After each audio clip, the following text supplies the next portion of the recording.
Bom, você, assinante, é nosso convidado a participar dessa discussão. Mande perguntas e comentários no site g1.com.br/globonews ou ligue para a nossa central de atendimento. O telefone é 4002-2884. A gente aguarda a sua participação e agora a gente vai lá para São Paulo discutir esse assunto. Ana. Então, nós recebemos o advogado criminalista e conselheiro da OAB São Paulo, Roberto Delmanto Júnior. Muito bom dia, muito obrigada pela presença mais uma vez, doutor Roberto. Bom dia, Ana Paula. A gente viu o secretário do Rio de Janeiro falando, secretário de Segurança, José Mariano Beltrame, falando dessa sensação que a polícia e o senso comum muitas pessoas têm a respeito do ciclo de insegurança nas ruas nunca ser quebrado porque a polícia prende os bandidos e a justiça solta. Eu queria saber do senhor o que a comunidade jurídica pensa a respeito disso, qual é a percepção da comunidade jurídica. Aqueles que estão no fórum, que estão diuturnamente com os juízes, sabem que a realidade é diversa. Embora a população tenha esta sensação de que prende e solta, na verdade, os juízes, a maioria deles, não gosta de soltar. É muito difícil conseguir a liberdade de uma pessoa presa em flagrante. Para você ter uma ideia, Ana Paula, em São Paulo, uma média de 2 pessoas são presas por hora. Ou seja, há um incremento da população carcerária enorme. Nos últimos 20 anos, nós tivemos mais de 400% de aumento no número de presos. 400%. Os juízes se soltam porque realmente há um erro da polícia na prisão em flagrante, há uma ilegalidade manifesta, porque a maioria dos juízes, eu repito, insisto, não solta os presos que lhes são apresentados. Doutor Roberto, a gente tem alguns comentários aqui de assinantes que já estão participando com a gente. Os assinantes mandaram pelo nosso site, pela nossa central de atendimento. A gente vai ver alguns deles aqui. Primeiro é o seguinte, da Maria Cândida. Ela fala, a polícia prende e a justiça solta. Não tem jeito, as leis jurídicas desse país precisam mudar. Um chefe de tráfico não pode ter progressão. Um outro comentário é o seguinte. Nossos assinantes participando, dando a sua opinião. A imprensa sempre noticia que muitos criminosos saem temporariamente da cadeia e acabam voltando para a vida de crimes. Criminosos têm que cumprir a pena total na cadeia, sem saídas temporárias ou progressão de pena. A lei não muda, pois o povo não cobra, é a opinião do Kleber. Mais um comentário aqui, o assinante falou o seguinte, minha opinião é que os policiais estão enxugando gelo na questão da progressão de pena. Não vale a pena fazer troca de tiros, subir morros, se logo os presos serão libertados. A progressão de pena acaba se tornando um tiro no pé. É a opinião do Pedro Paulo. Mas há mais uma aqui, são várias opiniões dos nossos assinantes. É um absurdo o Brasil ter esse tipo de lei beneficiando os presos. É a opinião do Pedro Félix. Pois é, doutor Roberto, todos os nossos assinantes aí falando sobre essa questão da progressão. A gente tem, inclusive, mais uma pergunta de assinante sobre isso, queria que o senhor comentasse, todos eles falando, né? Inclusive o Pedro Paulo falando que é uma questão de parecer que a polícia está enxugando gelo. O Nelson pergunta, se existissem leis mais duras para traficantes, a violência no Brasil diminuiria? Raquel e Luciano, é um prazer estar com vocês aqui na Globo News. Nós precisamos não misturar as coisas, porque este episódio do Douglas, se comprovar a atuação da polícia num homicídio, como diz a mãe dele, nós poderíamos ter um segundo caso Amarildo no Rio de Janeiro. Ou seja, será uma grande crise para a questão das UPPs, um grande impacto no secretário Beltrame, porque o episódio Amarildo foi muito marcante. E neste caso, se voltar a se repetir a atuação ilícita, se isso for comprovado, não estou dizendo que houve, nós precisamos ver perícias, mas toda essa investigação é muito difícil, porque armas podem desaparecer, o corpo pode ter sido lavado, quer dizer, são as provas testemunhais que irão aí esclarecer, quiçá, talvez, o que realmente aconteceu. Mas, dentro deste caos, há uma questão de diversificar o enfoque. Então, uma coisa é a questão do Douglas. Precisa ser apurada e, se realmente se comprovar uma atuação abusiva dos policiais, uma tortura, será uma crise muito grande para a Secretaria de Segurança Pública do Rio de Janeiro. Desculpa só te interromper, só para contextualizar, até essa discussão justamente por causa disso, a polícia, o secretário de Segurança Pública, ele disse que a violência, por exemplo, no Pavãozinho, ela aumentou, ela voltou, na verdade, ele disse que estava até tranquila até 2009, mas ela aumentou depois que um traficante, Pitbull, que estava sob um regime de progressão de pena, aproveitou a liberdade condicional e para fugir. Então, hoje ele está novamente, então, no Pavãozinho, e esses ataques, por exemplo, são justamente por causa disso, né? Para uma tentativa de retomada do tráfico. E por isso que essa discussão está sendo feita, justamente pelo aumento da violência, e aí, claro, que se aumenta o confronto da polícia com traficantes e a população está no meio, é claro que há o risco da população também ser atingida, se torna mais vítima ainda da situação. Perfeito, Luciano. Não, e a colocação é muito boa, não é?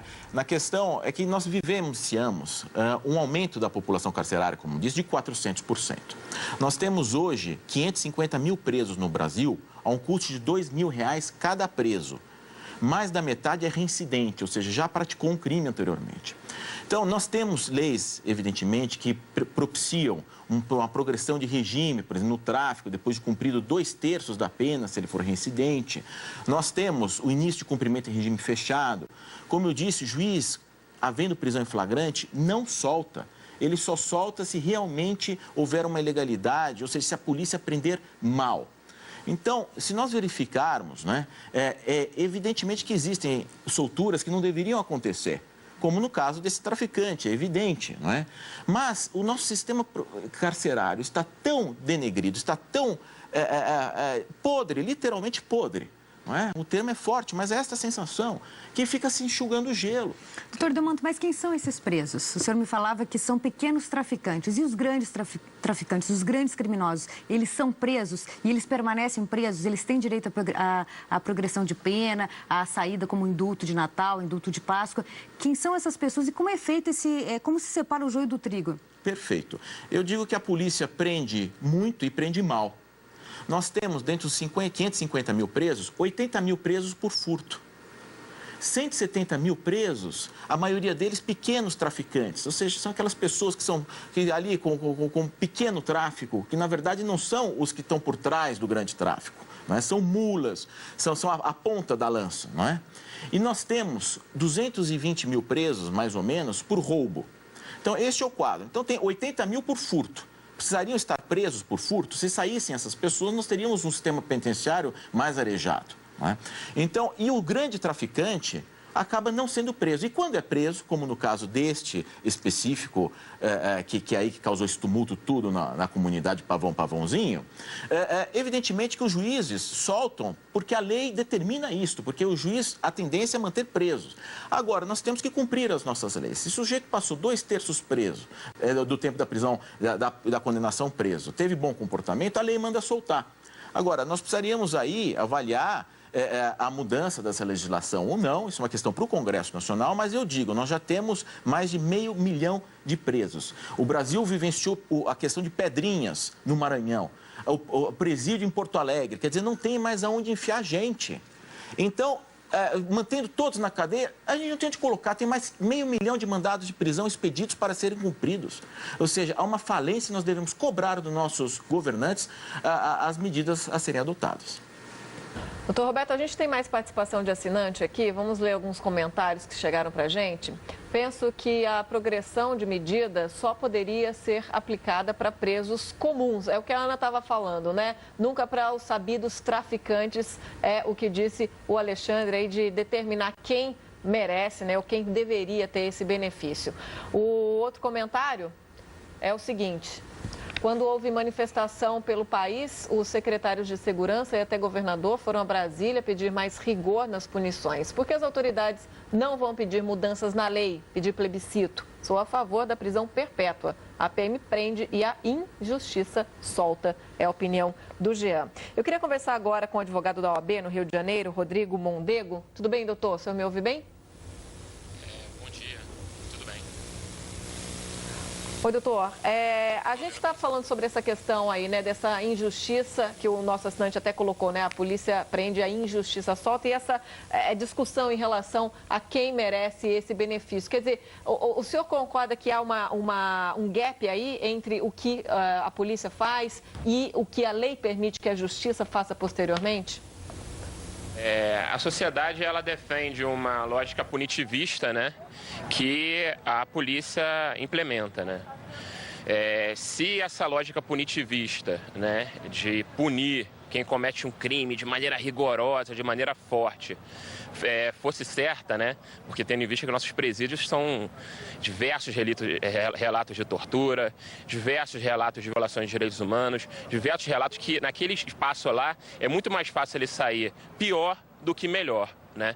Se prender, punir e matar, resolvesse questão de segurança pública, a gente aqui no Brasil seria mais seguro que a Suíça, porque a nossa polícia mata mais e prende mais do que a polícia de países desenvolvidos. Doutor Rodrigo, por que o senhor acha que esse regime de progressão de pena ele é dado para uns e não para outros, né? Quer dizer, a gente tem também uma quantidade imensa de processos de presos que já teriam esse direito, poderiam, por exemplo, ajudar a aliviar essa carga. Presos que cumpriram crimes muito mais brandos, vamos dizer assim, teriam direito e estão lá, não estão sendo avaliados. Em contrapartida, outros que são presos perigosos conseguem o regime de progressão de pena. Um grande problema é o acesso à justiça, né? Quem se tem acesso à justiça hoje em dia? Quem tem acesso a um bom advogado, né? No caso, com certeza, o traficante em questão que está sendo colocado aí, ele teve acesso a um bom advogado, ele teve dinheiro para poder pagar um bom advogado, né?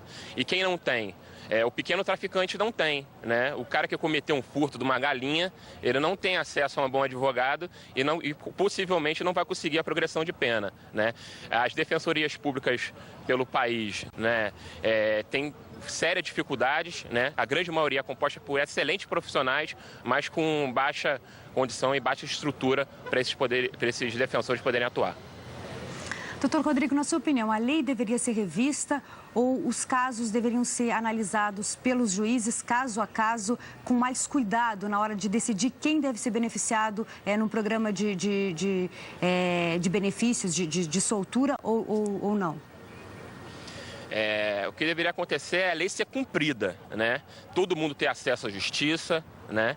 Todo mundo ter acesso a um julgamento justo e todo mundo ter acesso à condição de poder se defender ou não. Não só quem tem um advogado bom, né? Essa questão de revisar a lei para piorar, para punir mais, está provado que é ineficiente, não funciona, né? Hoje a gente tem a quantidade absurda de pessoas amontoadas dentro de presídios, né? E se a gente colocasse mais gente em presídio e resolvesse a questão de segurança pública, a gente estaria muito mais seguro do que a gente está hoje em dia.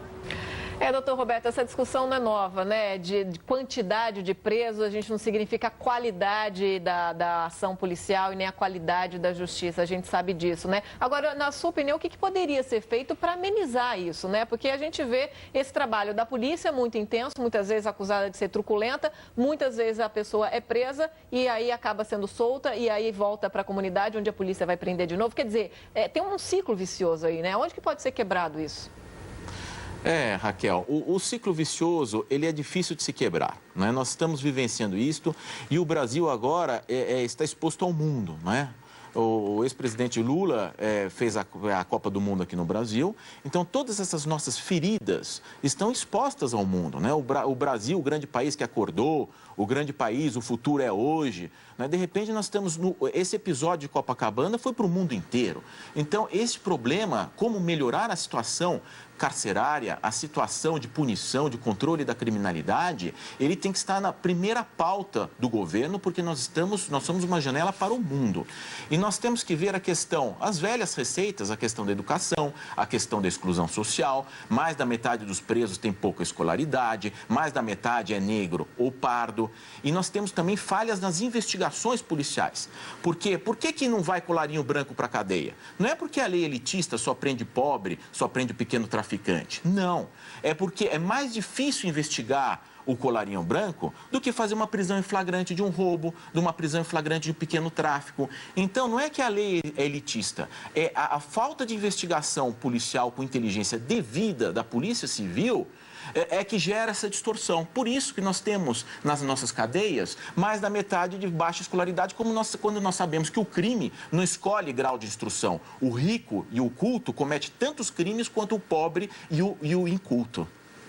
Doutor Rodrigo, o senhor acredita que exista colaboração entre as polícias e a justiça para tentar combater a criminalidade ou não? Cada uma trabalha no seu setor e não se conversam? O grande questionamento, né, indagação hoje é com relação ao modelo de polícia que a gente tem no Brasil, né? É quem inicia o processo criminal, é quem prende, né? E tem todo o questionamento com relação à desmilitarização da polícia militar, o ciclo único das polícias. Então tudo isso garantiria uma polícia mais inteligente na sua prática, né, na hora de deter e prender quem cometeu algum tipo de infração ou crime. Doutor Roberto, tem uma pergunta aqui de assinante para o senhor. Assinante que escreveu para a gente com a seguinte indagação. É o Diógenes. E ele pergunta assim, qual é a opinião do advogado criminalista sobre o aumento da criminalidade? Como advogado criminalista e, antes de tudo, como cidadão, eu lamento, todos nós lamentamos muito. Quer dizer, o Brasil chegou a uma situação insuportável. Quer dizer, o número de homicídios e o número de presos, quer dizer, nós ficamos reféns todos os dias, assustados, sem dúvida nenhuma.